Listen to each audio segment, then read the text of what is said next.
El texto principal de hoy es Isaías capítulo 54, versículo 1. ¿Lo tiene?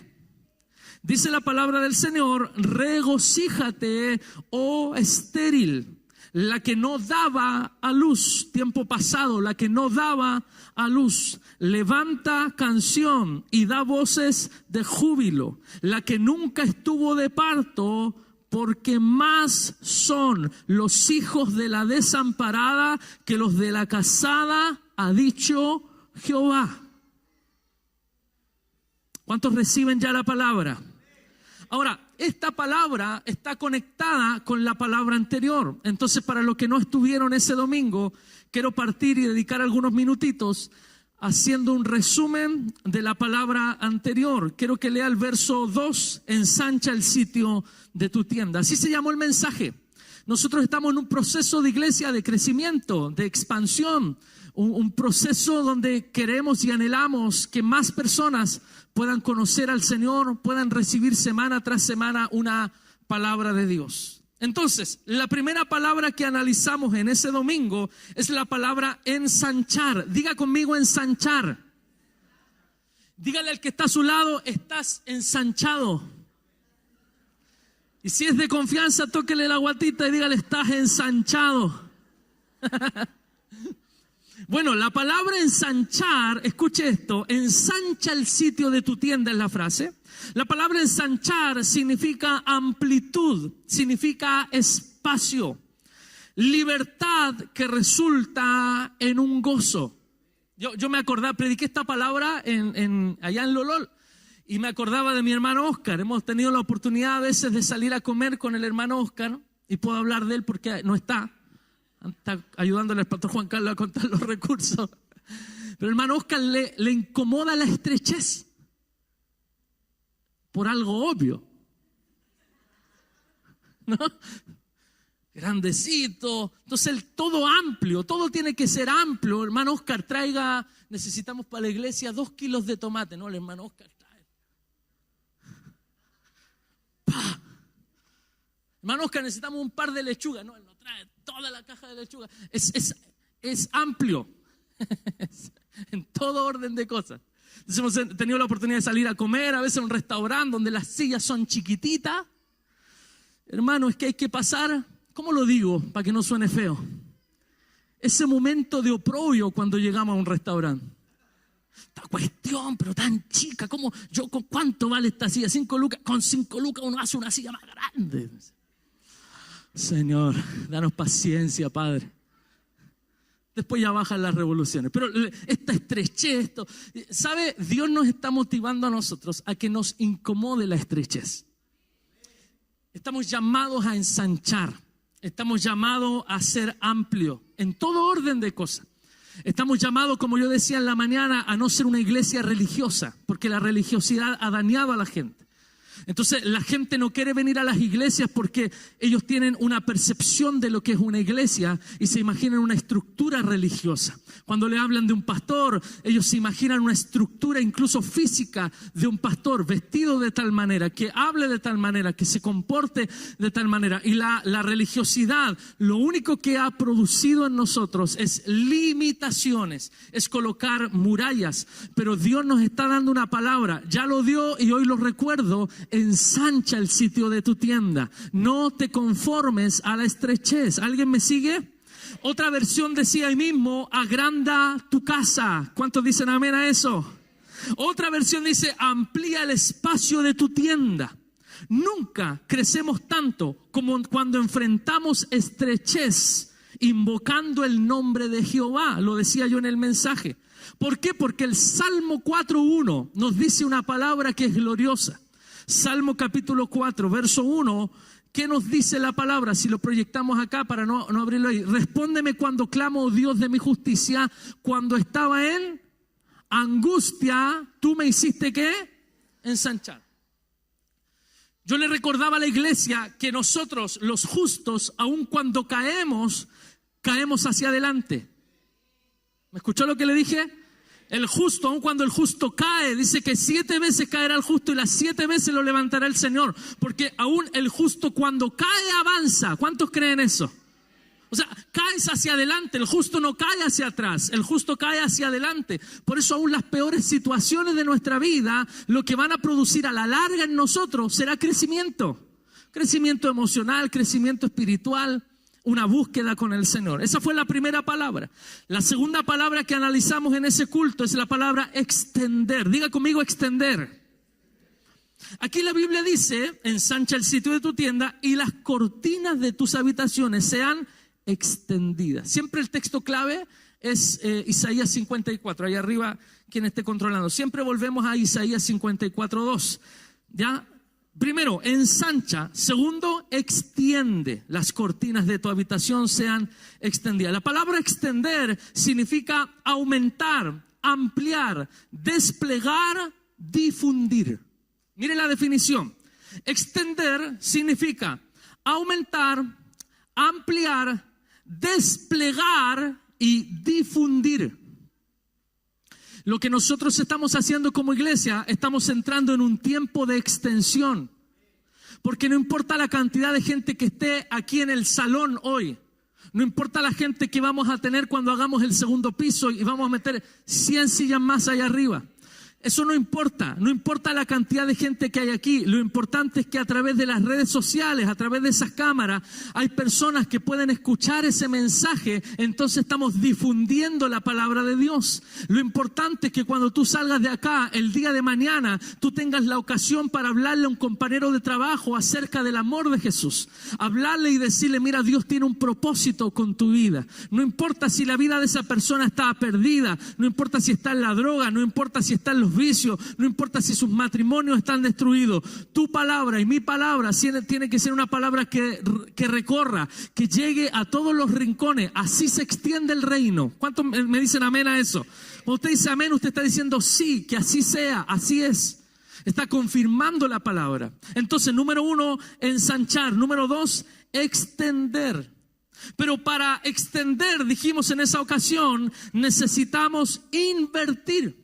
¿Por qué? Porque en el verso 2 dice, ensancha el sitio de tu tienda, las cortinas de tus habitaciones sean extendidas, no seas ¿qué? ¿Cómo? Puede voltearse a alguien y dígale, no sea escaso. Dígale, si es su esposo o su esposa, con mayor razón. No sea escaso. Mire, las versiones de esa palabra dice, hay una versión que me gustó mucho, dice, no repares en gastos. ¿Cuántos de los que están aquí quieren ser ensanchados? ¿Cuántos quieren extenderse? Que a tu negocio le vaya mejor, que tu matrimonio vaya mejor, que la vida con tus hijos vaya mejor, que la iglesia, tu ministerio vaya mejor. ¿Cuántos de los que están aquí están estudiando y pueden decir, yo quiero que me vaya mejor? Tú tienes que no ser escaso. Tú no tienes que escatimar gastos. Yo le decía, quiere que su matrimonio sea un matrimonio pleno, exitoso, tenemos que invertir. Y a veces Dios nos da una bofetada, nos hace reaccionar, nos mete a una crisis que nos dice, esto no estás haciendo, esto no lo estás haciendo bien. Y dice, pero Señor, yo he tratado de hacer las cosas bien, pero tratar de hacer las cosas bien no me garantizan que las estoy haciendo bien. Señor, pero yo he tratado, he hecho todo lo posible. Y a veces cuando decimos he hecho todo lo posible, suele suceder que Dios nos dice, no, falta algo más. Entonces no podemos ser escasos. No podemos escatimar en gastos. Cuando queremos ser extendidos por el Señor, ¿cómo voy a estar cuestionando el diezmo si quiero crecer? Entonces tengo que no escatimar gastos. Más encima ni siquiera es un gasto, es una inversión. ¿Por qué? Porque estoy invirtiendo en el reino, estoy invirtiendo en buena tierra. Y la Biblia dice que el que invierte en buena tierra va a cosechar al 30, al 60 y al 100 por uno. Pero hay un desafío de fe. Hay un desafío de fe. Con mi esposa hablábamos allá y contábamos parte de nuestros testimonios en muchas áreas. Y una de las áreas donde Dios nos ha bendecido en el área económica, pero ahora, después de muchos años de pagar un alto precio y en cierto sentido, porque hay cosas que nosotros no tenemos resueltas en nuestra vida.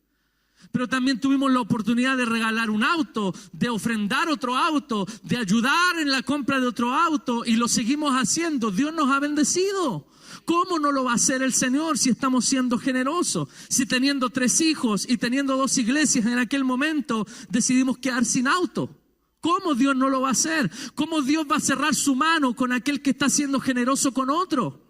Vendimos nuestra casa, estuvimos a punto de comprarnos una casa que nos gustaba y de repente las cosas no resultaron, y en medio de eso que no nos resultaba teníamos los recursos para una casa, y Dios le habla a mi esposa que ofrendemos parte de esa casa para comprar la iglesia y terminar de pagar este terreno, y ahí levantamos una ofrenda con la iglesia y nosotros ofrendamos gran parte de esos recursos de nuestra casa. Quedamos sin casa, acomodamos algo aquí adentro, y los que han tenido la oportunidad de conocer cómo vivimos aquí adentro, usted se va a dar cuenta de la realidad. Tampoco vivimos muy holgados, ni tampoco nuestros hijos tienen todo lo que el espacio suficiente para ello, pero decidimos dar, y como yo decidí dar y decidimos dar, lo que Dios va a hacer es que Dios nos va a dar porque es justo.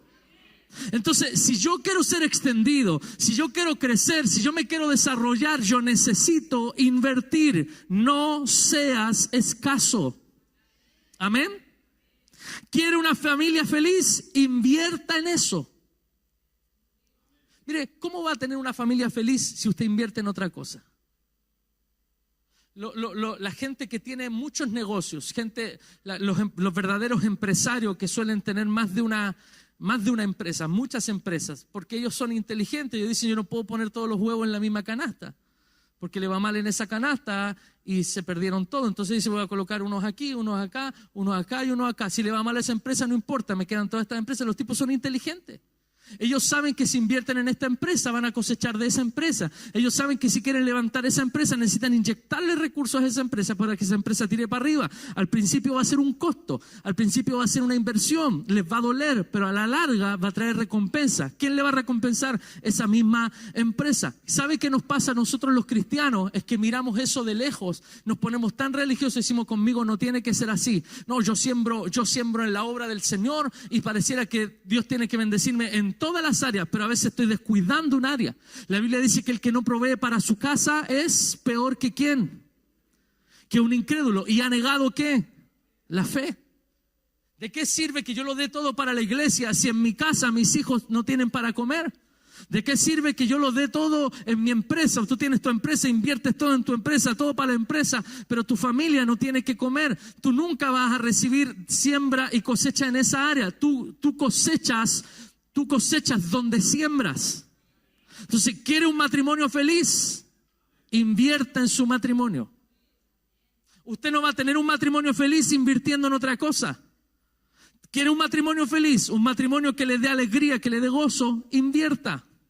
Cada cierto tiempo, cada algunos años, no importa, cada 10 años, no importa, apártese, vaya con su esposa a algún lugar, péguese un viajecito. Hay pastores que no tenemos los recursos, no los tiene ahora, pero planifíquese. Planifíquese. Salga, si tiene la oportunidad, vaya al extranjero. Métase a internet, va a ver que viajar a Buenos Aires ni siquiera es tan caro y lo puede pagar a muchas cuotas. Pero ¿qué va a estar haciendo? Va a estar sembrando en su matrimonio y va a tener un matrimonio feliz. Quiere tener hijos felices, debe sembrar en sus hijos. Pero yo no puedo sembrar allá y pretender cosechar acá. Entonces debemos invertir, no ser escasos. No te detengas, dice otra versión. Esto quiere decir, sé perseverante. Lucha por tus sueños aunque nadie crea en ellos. Como lo hizo José en el Antiguo Testamento. Nadie creía en sus sueños, pero Dios estaba con él. ¿Le ha pasado eso? Que usted le cuenta un sueño a alguien y nadie le cree. Tengo este proyecto, quiero hacer esto. Y el otro termina y dice, ¿has considerado esto? Y le estás contando el sueño a tu mejor amigo. ¿Cómo será contárselo a un enemigo? Se lo cuentas a tu mejor amigo. Mira, quiero levantar esta empresa, quiero comprarme esto, quiero tener un kiosquito, quiero hacer esto. No, pero eso es muy difícil. No, pero eso. Mira, queremos abrir una iglesia, mira, queremos hacer. ¿Se imagina yo hubiese escuchado todas las voces de aquellos que decían que abrir una iglesia en Quilicura era una locura? No, ¿cómo vamos a estar gastando plata para allá? ¿Cómo vamos a estar yendo para allá? ¿Cómo vamos a estar? Pero hoy es una iglesia que está funcionando y a esta misma hora el pastor David está predicando la palabra del Señor a un grupo de gente donde no había iglesia, Cristo de Única Esperanza, hoy hay una iglesia. El otro día compartí 8 años, me llegó una foto de Facebook de estas para compartir un recuerdo, hace 8 años atrás, y estaba la foto del primer culto que hicimos con el pastor Fernando Chaparro ahí al frente.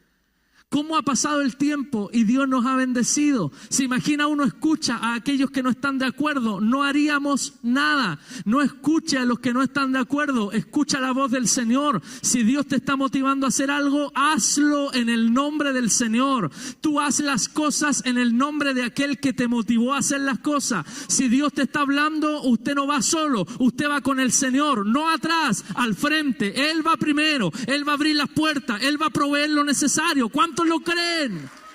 Es tremendo eso. Pero créalo, no se detenga. Número 4, influencia. Lo que nosotros hablamos y lo que nos dice la palabra es influencia. Verso 3, ¿para qué quiero crecer? ¿Para qué quiero tener más recursos? ¿Para qué quiero que me vaya bien? ¿Para qué quiero sacar mi carrera? ¿Para qué quiero? ¿Para qué? Tiene que haber una finalidad. Y tiene que haber un sentido bueno, correcto de las cosas. Entonces el verso 3, Isaías 54:3 dice: porque te extenderás a la mano derecha y a la mano izquierda, y tu descendencia heredará naciones y habitará las ciudades asoladas. Yo anotaba en esa frase influencia. Te extenderás hacia acá y te extenderás hacia allá, hacia tu derecha y hacia tu izquierda.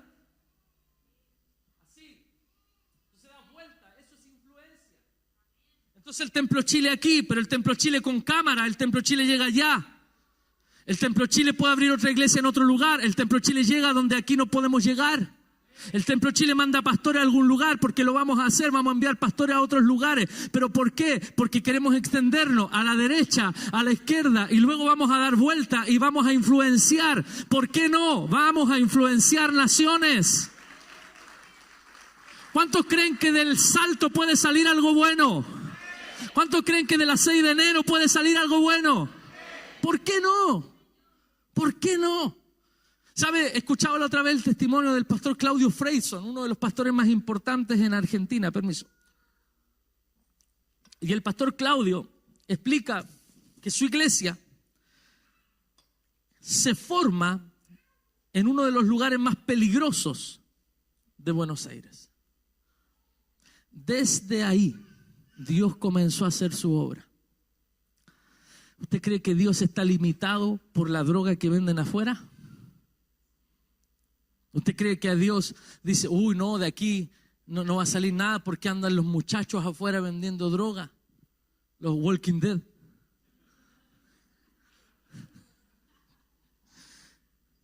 Ayer, ¿con quién estaba ayer? Si levanta la mano el que estaba conmigo. Cristian, estábamos afuera, se me acerca un muchacho. Me da la mano. El otro día también con mi esposa me dio la mano. Y lloraba conmigo ahí y me da la mano apretado. Me decía, ¿usted creyó en mí? Me decía. Yo me acuerdo de él. Ese muchacho, uno flaquito que anda afuera. Hoy lo veo drogado al máximo. Hoy paso en la camioneta y él está hablando solo. Hablando al aire, hablando solo y peleando con nadie. Pero se me acerca y me dice, ¿usted creyó en mí? Y se pone a llorar. Usted en Valdivia habló de mí. Sí, porque yo a él le prediqué del evangelio aquí afuera. Y él decidió irse a un centro de rehabilitación. Se rehabilitó. Volvió a avisarme que estaba rehabilitado. Su mamá se había ido a Valdivia y él se iba a ir a Valdivia. Yo le digo, ¿vas a ir a Valdivia a vivir? Sí, anda a la iglesia de mi suegro. Fue a la iglesia de mi suegro un par de veces. Coincidió que justo una de esas veces yo estaba ya predicando la palabra. Entonces estoy predicando y lo veo al flaquito. Digo, mira, de Santiago, Dios te bendiga, qué bueno verte aquí. Hoy pasa aquí afuera, ese muchacho me dice, ¿usted creyó en mí? Está metido en la droga, no haya cómo salir. Y llora conmigo, me dice, usted creyó en mí, usted me honró, me dice, usted es un hombre de Dios, Dios lo usó para rescatarme, pero yo volví a caer. ¿Usted cree que eso nos debe limitar a nosotros? Por eso yo cuando escucho, no, necesitamos tener una iglesia en el mejor lugar, obvio que todos queremos tener un templo en plena avenida, vámonos para Recoleta, ya todos, pero eso no garantiza el éxito porque el éxito lo garantiza el Señor. Si yo quiero recordarle que nosotros estamos aquí porque la cosa dejó de funcionar allá. ¿Aló? Porque la cosa comenzó a menguar allá, en plena avenida ahí, México, con Recoleta, donde la salida del metro, a la parada de la micro. Pero estando en ese lugar hubo una crisis en el Chile, y no una, muchas.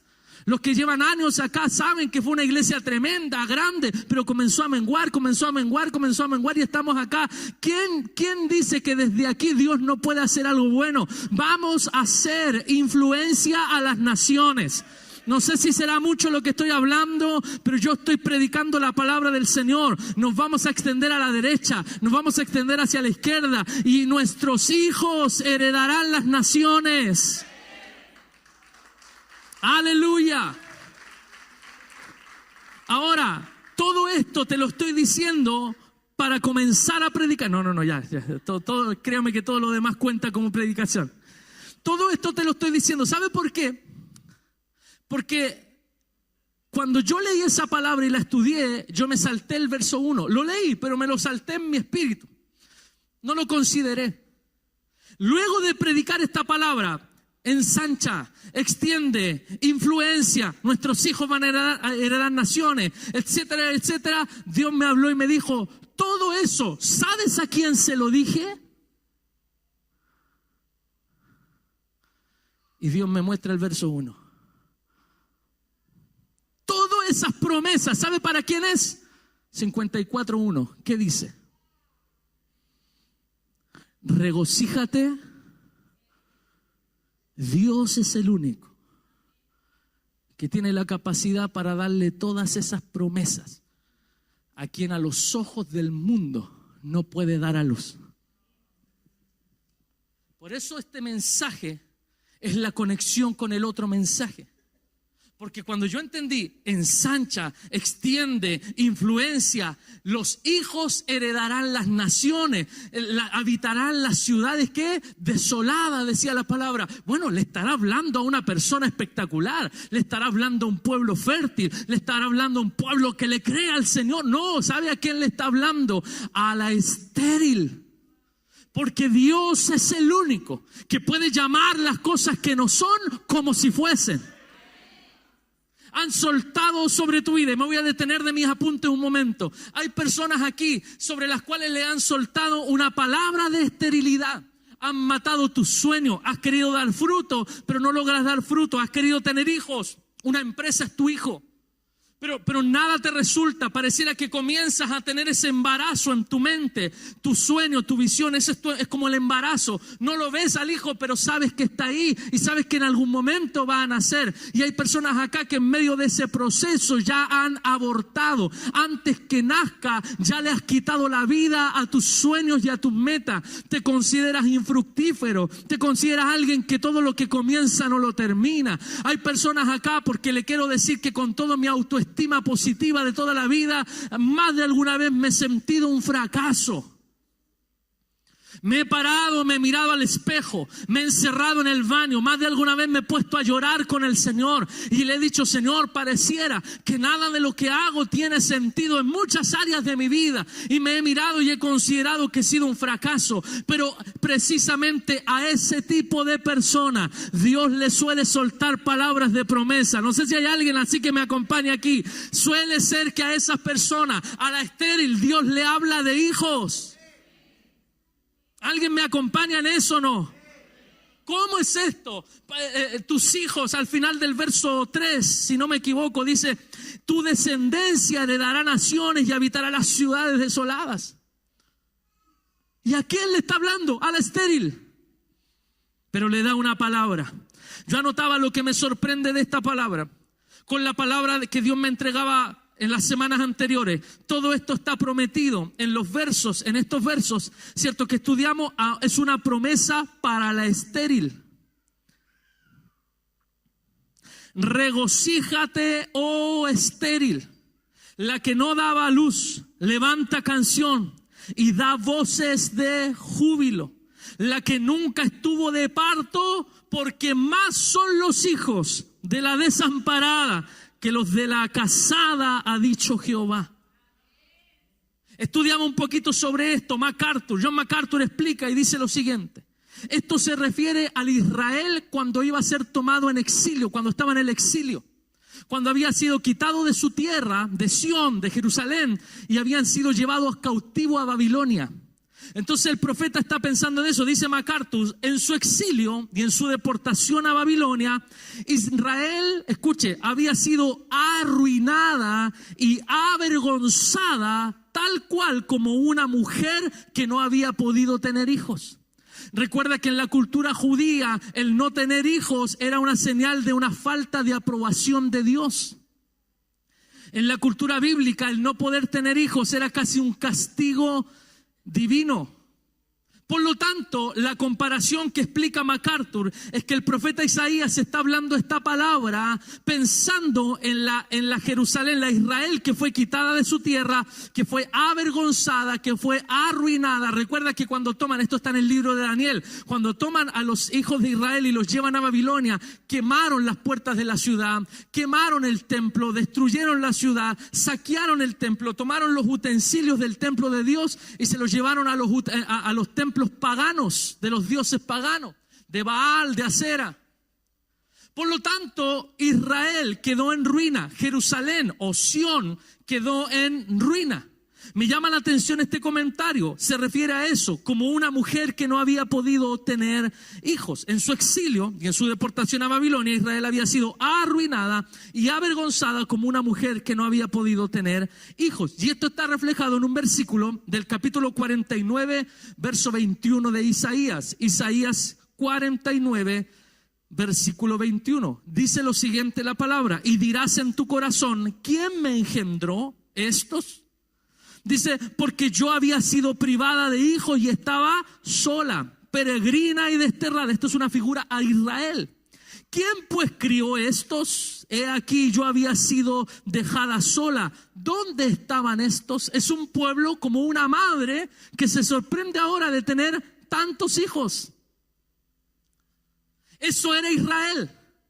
Eso iba a ser Israel. Como una madre que estaba desolada, dice la palabra, y dirás en tu corazón, ¿quién me engendró estos? Porque yo había sido privada de hijo y estaba sola, peregrina y desterrada. ¿Quién pues crió a estos? He aquí yo había sido dejada sola. ¿Dónde estaban estos? Es una alusión al Israel en la deportación cuando fue llevado cautivo. Entonces, del comentario de MacArthur me llamaron la atención dos palabras. Hablando de que Israel estaba arruinada y avergonzada, entonces yo comencé a estudiar qué significaba estar arruinado. ¿Por qué Dios le suele hablar promesas a la gente que está arruinada? ¿Está aquí todavía? Arruinado significa que está demacrado, envejecido prematuramente a causa de una enfermedad o de una situación personal conflictiva. ¿Se ha fijado que cuando entramos en un estado de depresión, nuestro rostro lo expresa al tiro? Algo le pasó. Y uno no necesita ni siquiera discernimiento, hermano. Cachativa nomás. Si usted no tiene el don de discernimiento, pídale al Señor un poquito de cachativa. Y va a ver el rostro de alguien y va a decir, esta persona está en serios problemas. Cosas están pasando en su vida. Porque si hay alguien que te quiere ver arruinado es Satanás. Te quiere ver destruido. A Satanás le encanta cuando te levantas en la mañana y tu rostro está demacrado. Le encanta cuando tus ojos están enrojecidos de tanto llorar. Pero a esas personas, escuche lo que le estoy diciendo, el Señor suele darles promesas. No sé si idea mía o Lázaro resucitó, pero está de vuelta el patito en la iglesia, hermano.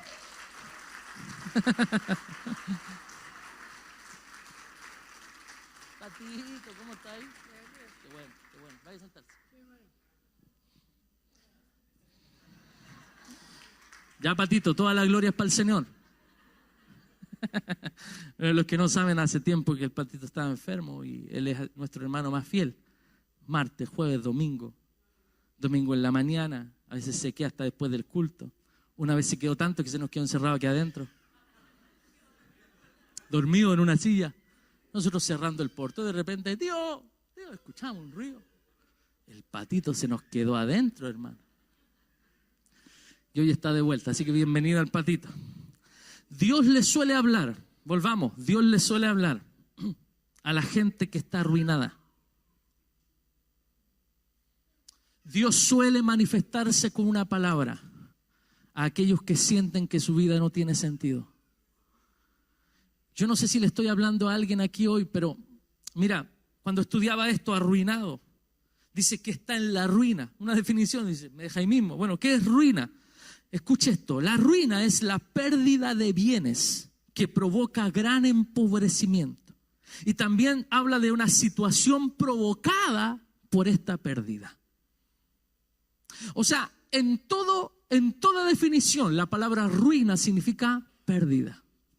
Alguien puede entrar en una ruina personal por perder recursos, por quedar sin trabajo. Alguien puede entrar sometido a una ruina por perder un ser querido y nunca levantarse. Alguien puede haber perdido una relación. Un joven que estaba esperanzado, que decía, esta es la mujer de mi vida. De repente llegó ese día donde ella le dice, juntémonos en tal lugar, ahí en el mall o en el metro tanto. Y le dice, y él la va a saludar de beso y ella le dice, espérate un poquito. Y ella le dice, no eres tú, soy yo. Ese muchacho, hermano, aunque sea un músico, aunque toque guitarra o bajo, o batería, va a entrar en una ruina, hermano, porque está teniendo una pérdida. Diga conmigo, pérdida. La ruina está relacionada a perder algo. Cuando tú pierdes honra, cuando caes en deshonra, cuando todos tenían un alto testimonio de ti y de repente tú tienes que dejar ver tu debilidad, eso es ruina. Tú entras en un estado de ruina, pero vive Jehová, en cuya presencia estoy, que hoy está aquí diciendo, yo suelo hablarle a los que están perdiendo algo y les hablo de que van a tener abundancia en lo que están perdiendo. ¡Qué tremendo! Entonces, MacArthur habla de Israel. Esto se refiere al Israel cuando entra en un estado de ruina, arruinado y también avergonzado. Entonces yo estudiaba, avergonzado es la turbación del ánimo que se produce por una falta cometida o por alguna acción humillante y deshonrosa, ya sea propia o ajena. Tú caes en vergüenza cuando tú haces algo que no estaba bien hacer. Tú caes en vergüenza cuando caes en pecado y todo el mundo se entera de tu pecado. Pero también tú entras en un estado de estar avergonzado cuando alguien te avergüenza. Y si hay algo acá que el enemigo ha querido hacer con la iglesia es avergonzarnos. El enemigo, tú has querido un negocio, tú has querido abrir una iglesia, tú has querido desarrollar un ministerio. Y el enemigo suele verte y suele querer verte avergonzado. Hay gente que se avergüenza del evangelio. Por eso el apóstol Pablo usa esa palabra. Yo no me avergüenzo del evangelio porque es poder de Dios. Salvación a todo aquel que se pierde. ¿Cómo me voy a avergonzar de ser cristiano? Yo camino con la frente en alto.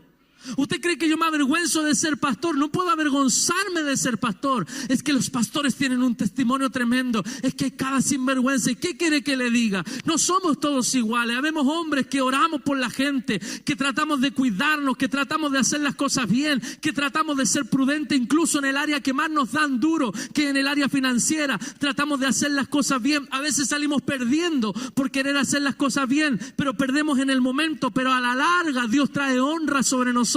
Hermano, no permitas que el enemigo te avergüence. Dios te ha quitado la vergüenza. Él cargó, a ver si me sigue, Él llevó nuestro oprobio, Él llevó nuestra vergüenza. Él tuvo que estar desnudo frente a muchos que lo cuestionaban para que tú camines en libertad. Alabado sea el Señor. Busque por favor libro de Primera de Samuel, capítulo 1. Aunque no lo crea, ya estamos acercándonos al final. Samuel capítulo 1 nos habla de una estéril llamada Ana. Su esposo se llamaba Elcana, pero en ese tiempo él tenía 2 mujeres. ¿Usted se imagina lo que es eso, hermano? Tener 2 suegras. No, si no es fácil. No debió haber sido fácil para Elcana. 2 mujeres, un camino, dice el corito.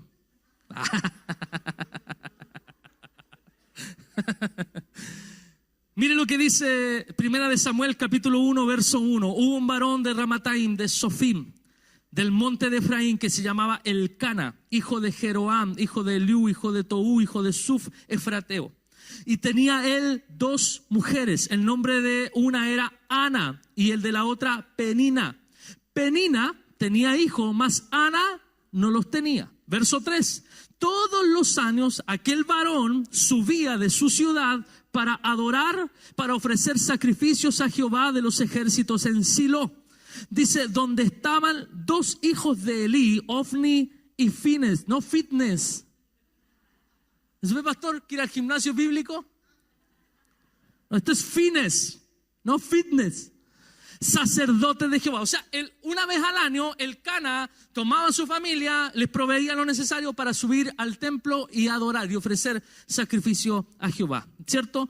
Dice la palabra que todos los años subía. Verso 4. Cuando llegaba el día en que Elcana ofrecía sacrificio, él tenía que proveer a sus esposas de sacrificio, de ofrenda. Entonces, ¿qué dice la palabra? Verso 4. Llegaba el día, Elcana ofrecía sacrificio. Daba a Penina, su mujer, a todos sus hijos y a todas sus hijas, a cada uno su... Otra versión traduce esa parte como porción. ¿Ya? Daba su porción. Verso 5 dice, pero a Ana, ¿cuántos hijos tenía Ana? Ninguno, que era estéril. Pero a Ana daba una parte escogida, porque amaba a Ana, aunque Jehová no le había concedido tener hijos. A Penina le daba su porción, a los hijos, ¿cierto? Al Cohen 1, Cohen 2, Cohen 3, el típico apellido judío. Entonces, a las hijas, a todos les daba, todos tenían su porción.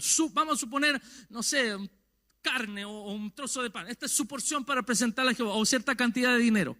Pero cuando llegaba el turno de Ana, a Ana, otra versión dice que le daba una doble porción. O sea, le daba para ella y le daba como si tuviera un hijo. Pero no lo tenía. Yo creo que esa ofrenda le calaba profundo a Ana. Porque aparte que manifestaba el deseo de Elcana de tener un hijo de ella. Pero ella no le había dado hijos. Pero él siempre le proveyó como si lo tuviera. Eso es lo que hace Dios con nosotros. Por eso regocíjate, oh estéril. Porque todas esas promesas son para la estéril. Para el que considera que no puede, que está limitado. Dios le dice, toma, esta porción es para ti y esta porción es para tu descendencia. ¿Cuántos toman esa palabra? Amén. Pero mire, continuemos. Dice, pero a Ana daba una parte escogida. Verso 6. Y su rival la irritaba enojándola y entristeciéndola porque Jehová no le había concedido tener hijos. Así hacía cada año cuando subía a la casa de Jehová, la irritaba así, por lo cual Ana lloraba y no comía. Y Elcana, su marido, le decía a Ana, ¿por qué lloras? ¿Por qué no comes? ¿Por qué está afligido tu corazón? Y aquí el patudo se tenía fe. Entonces le dice, ¿no te soy yo mejor que 10 hijos? Yo creo que ella lo miraba y le decía, salta. Ella quería tener hijos. Pero esa frase del Elcana es diciéndole, pero mira, está bien, no puedes tener hijos, pero tú deberías ser feliz conmigo. Ser feliz conmigo. Yo creo que Elcana tuvo la misma actitud que tuve yo cuando estábamos recién casados con la Eli. Pasamos los dos por la etapa de llorar por nuestros padres. Yo lloraba por mi papá. Vivíamos en la iglesia de mi papá, en el segundo piso, y terminaba el culto y por primera vez mi papá se iba y yo quedaba sin ellos. Y yo llegaba, yo nunca he llorado por mis papás. Pero en ese tiempo, hermano, qué manera de llorar. Me despedía de mi papá, le daba un beso, subía llorando. Yo superé esa etapa, después la Eli, llorando por mi suegro. Pero ya llorando, pues, hermano. Ana quedaba chica al lado de mi esposa. Esto lo digo porque no está aquí. Vi que salió. No, allá está. Bueno, como le venía contando, Apocalipsis dice que Ana. ¿Sabe? Y era en esos momentos decirle, amor, pero tenés que ser feliz conmigo. Yo entiendo al Cana, hermano, yo lo entiendo. No, y no necesito tener dos mujeres para entenderlo, con una ya lo entiendo. Él quería que ella esté bien, por eso le proveía todo, y te doy para ti, y te doy para un hijo, cuando tengamos un hijo, pero te lo doy por fe. Quería hacerla sentir bien, pero ella estaba, como decía el comentario, arruinada, avergonzada. Arruinada y avergonzada.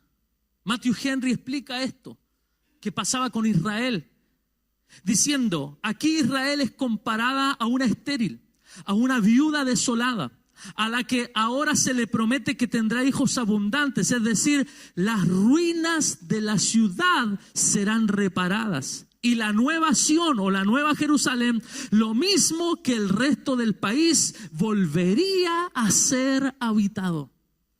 Porque donde el pueblo miraba y veía ruina, veía los muros destruidos, las puertas quemadas, el templo en el piso, donde ellos veían ruina, Dios veía ciudades habitadas.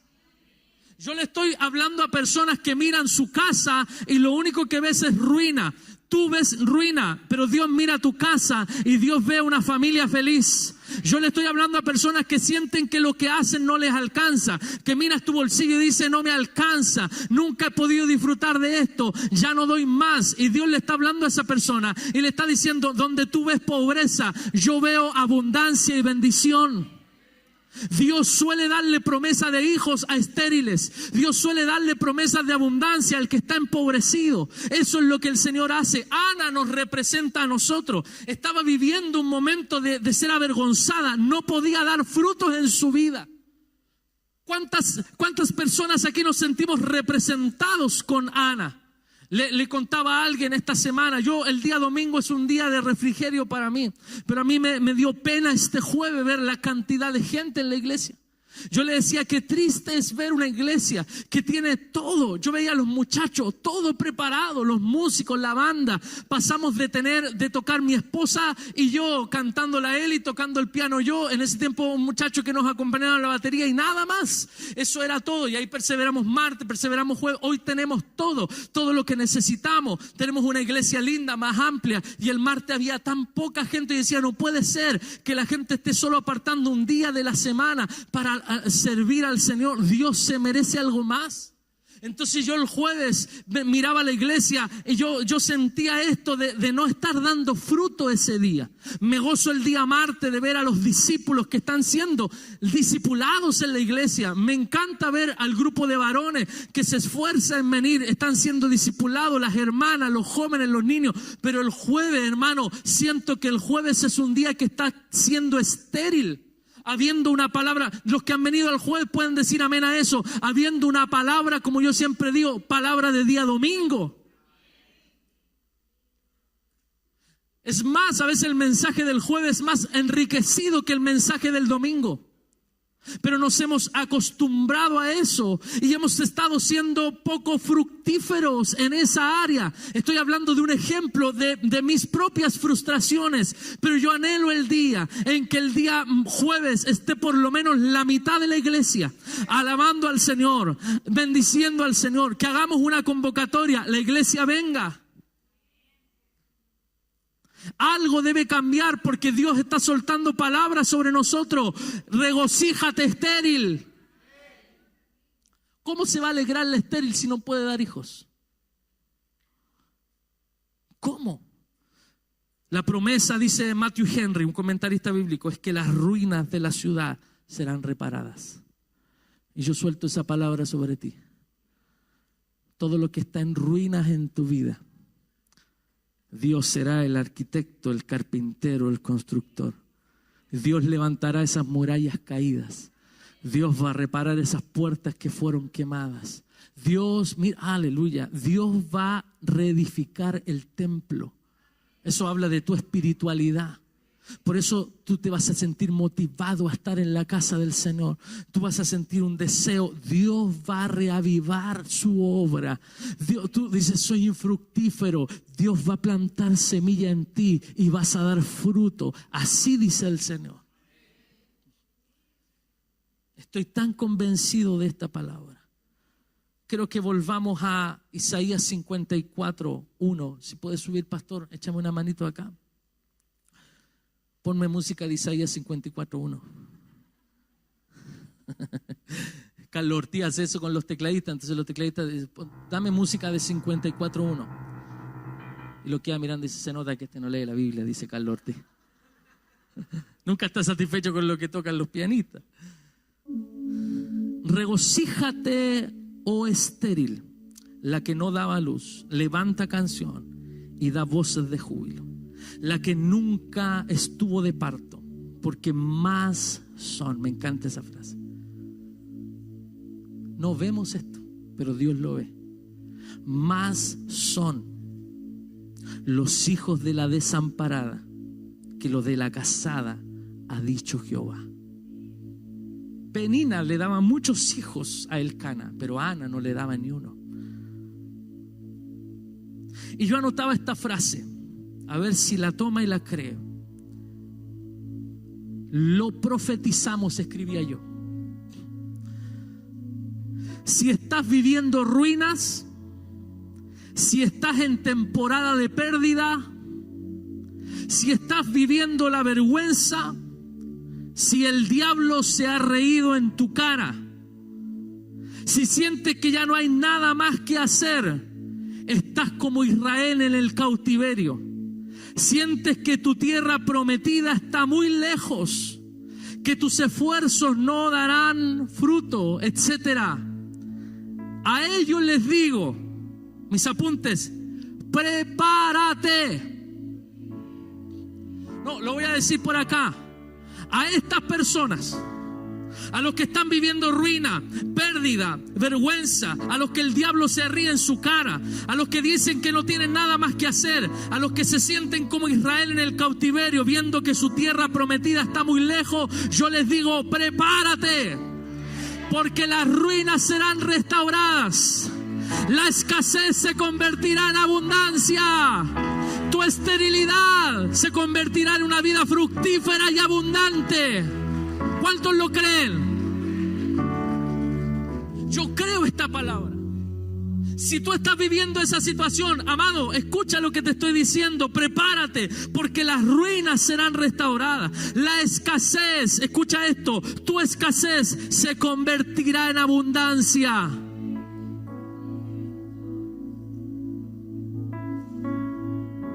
Recuerdo un día que fuimos con mi esposa a celebrar, parece un año más de matrimonio.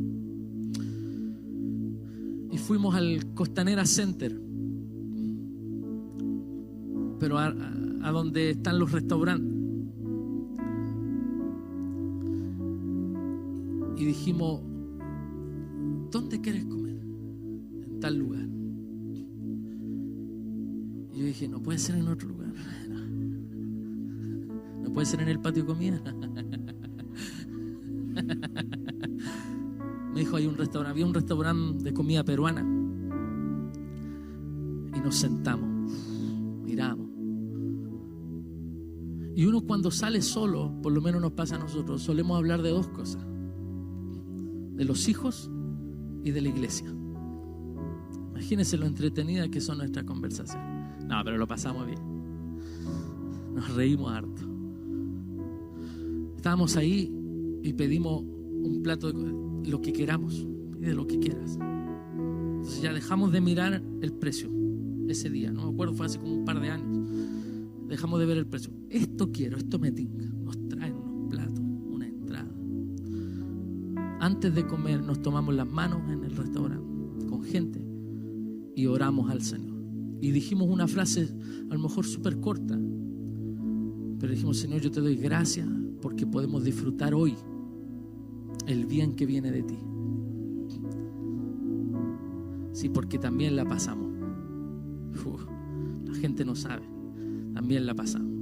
Siempre le he contado el día que abrimos la iglesia en Quilicura, no teníamos nada ese día. Vivíamos en la casa donde viven los pastores, no teníamos ni gas para cocinar. No teníamos nada.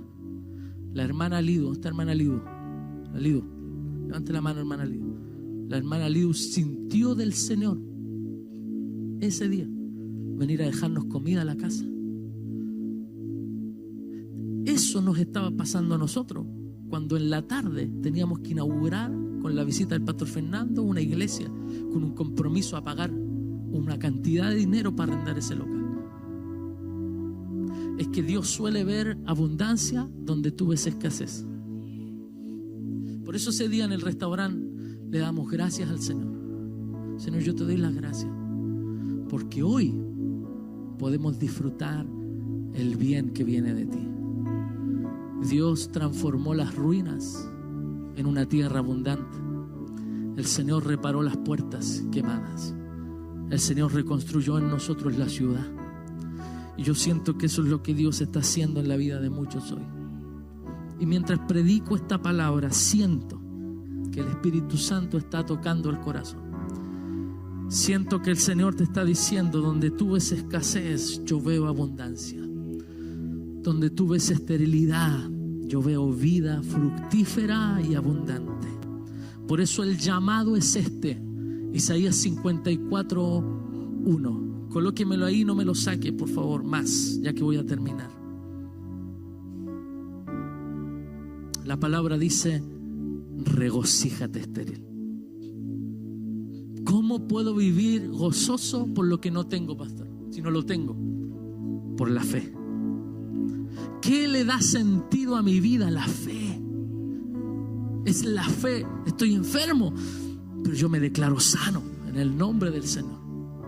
Estoy complicado, no veo nada, me siento estéril, pero leo la palabra y me dice: regocíjate, estéril. Es un llamado, es un imperativo, es una obligación del creyente gozarse aun cuando sienta que su vida no es fructífera. Tienes la obligación de darle una sonrisa a tus hijos, aun cuando no tengas nada en la mesa. Tú tienes la obligación de decirle a tus hijos: papito, hoy no te lo puedo comprar, pero vive Jehová en cuya presencia estoy, que un día el Señor me dará los recursos para comprarte lo que tú anhelas en tu corazón. Porque tiene que haber una generación que no vea a estériles llorando como a Ana. Tiene que haber una generación de hijos que vean a padres que, a pesar de que la están sufriendo, vean una sonrisa en su rostro. Vean a papás decirle: hoy día vamos a dar gracias por el té y el pan con aceite y sal, pero vamos a darle gracias al Señor, porque aunque tengamos eso proviene de Jehová. Alabado sea el Señor. Por eso la palabra dice: regocíjate. Otra versión dice: canta. Otra versión dice: grita con alegría. Estéril, deja de gritar de dolor. Deja de cantar con pena. ¿Cuántas veces durante años en la iglesia a veces cantamos canciones para que la gente llorara? No soy nada, soy como un gusano que se arrastra por el suelo, Señor. Nos hacía llorar. Cuando cantamos: cuando levanto mi mano. Yo nunca quise que cantáramos esa canción en esta iglesia. Cuando levanto mis manos comienzo a sentir. Esa canción es Salo Reyes cristiano, hermano. Nos encanta llorar y decirle al Señor: estoy así, Señor. Pero la Biblia dice: regocíjate, estéril. Cántale, grita de alegría. Más adelante dice: levanta canción y da voces de júbilo. Otra versión dice: prorrumpe en canciones de alegría a toda voz.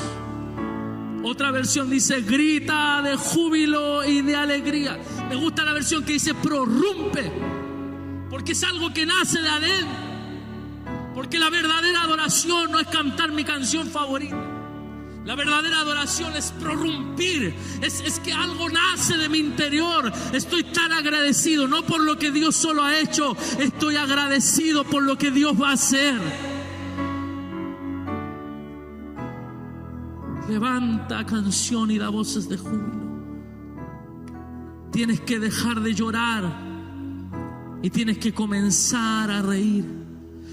Primera de Samuel 1:9. Se levantó Ana después que hubo comido y bebido en Silo, y mientras el sacerdote Elí estaba sentado en la silla junto a un pilar. Verso 9. Verso 10 ahora, en el templo de Jehová, ella con amargura de alma oró a Jehová y lloró abundantemente. Y esta palabra la recibí ayer y la rescataba del mensaje de Cash Luna. Porque mientras tú estás en tristeza vas a ser estéril. Ana dejó de ser estéril cuando dejó de estar triste. ¿Aló? Porque hay cosas que aumentan nuestra tristeza, menos fructífero voy a ser. Pero cuando a través de una palabra Dios le dice a la estéril, regocíjate, es porque Dios sabe que cuando la estéril comienza a ser feliz, cuando sale de la tristeza, esa esterilidad se vuelve en fertilidad.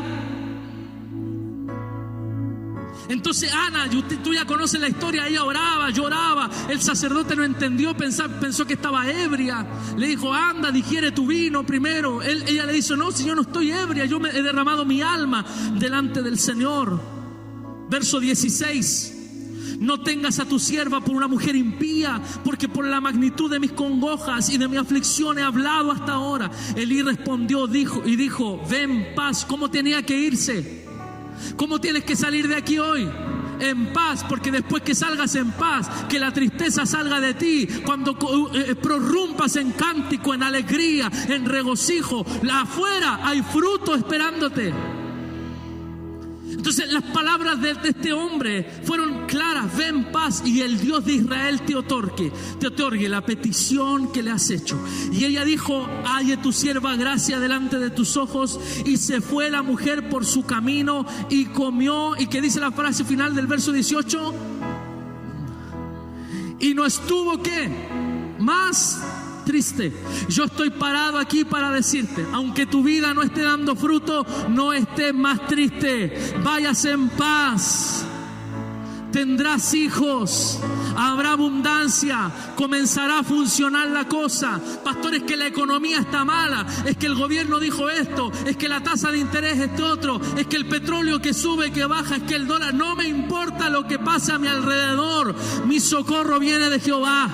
Él me va a bendecir, aunque aquí no pase nada, aunque la economía de mi país no resulte, Dios me va a bendecir. Aleluya. Alabado sea el Señor. Quiero terminar con esto.